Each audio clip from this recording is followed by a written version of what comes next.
Confusion లో ఖద్దర్ నేతలు బీజేపీలో రాజాసింగ్, కాంగ్రెస్ లో రాజగోపాల్, బీఆర్ఎస్ లో మల్లారెడ్డి పార్టీలోనే ఉంటారు కానీ అస్పష్టమైన రాజకీయ వైఖరిని ప్రదర్శిస్తుంటారు. చాన్నాళ్ల క్రితమే బీజేపీకి రాజాబాయ్ సెండాపు కానీ పార్టీ పిలిస్తే మళ్ళీ వస్తానంటూ ప్రకటనలు, పార్టీలోకి వెళ్లాలనుకున్న వారికి తిరకాసు సూచనలు.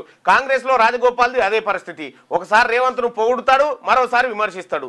రేవంత్ ను గట్టిగా గిచ్చేయడం, మళ్ళీ మంత్రి పదవి కావాలనడం.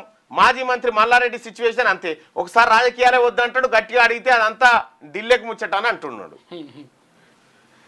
కొందరి నేతలది విచిత్ర పరిస్థితి. వారికి కావాల్సిందేంటో కాస్త స్పష్టత అయితే ఉంటుంది కానీ వారు ఎంచుకునే మార్గాలే వారి రాజకీయ అస్పష్టతకు బయటపెడుతుంటాయి. అయితే పార్టీలు ఏవైనా ఇటీవల తెలంగాణలోని ఓ ముగ్గురు నేతల తీరు అలాగే ఉంది.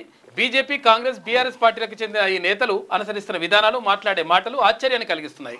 అయితే బీజేపీ ఫైర్ బ్రాండ్గా పేరు తెచ్చుకున్న గోషామహల్ ఎమ్మెల్యే రాజాసింగ్ ఆ పార్టీకి ఈ ఏడాది జూన్ 30న రాజీనామా చేశారు.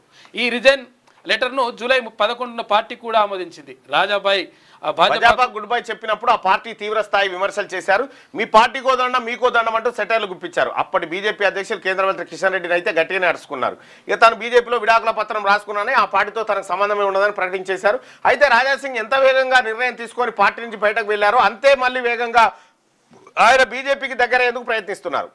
బీజేపీ పెద్దలు పిలవడమే ఆలస్యం. వెంటనే పార్టీలో చేరిపోతానని చెప్పుకొచ్చారు. గోషామహల్కు ఉప ఎన్నికలు రావని, ఒకవేళ వచ్చినా బీజేపీ అధిష్టానం ఎవరు టికెట్ ఇచ్చినా అంగీకరిస్తారని అన్నారు. అయితే రాజాసింగ్ చేసిన ఈ వ్యాఖ్యలు ఆయన మళ్ళీ బీజేపీ గుడికి చేరుకునేందుకేనని అర్థమవుతుంది. అందుకోసం ఆయన బీజేపీ పెద్దలకు పాజిటివ్ వైబ్రేషన్స్ పంపేందుకు ఈ రకమైన కామెంట్ చేసినట్టు అందరం అర్థం చేసుకున్నాం. కానీ మంగళవారం ఆయన మళ్ళీ చేసిన తిరకాస్ కామెంట్స్ ఇప్పుడు ఆశ్చర్యం కలిగిస్తున్నాయి. బీజేపీ పార్టీ మంచిదే కానీ ఆ పార్టీలో చేరాలనుకుంటున్న కొత్త విషయాలు తెలుసుకోవాలని చెప్పుకొచ్చినట్టు ముగ్గురు నేతలు కన్ఫ్యూజన్.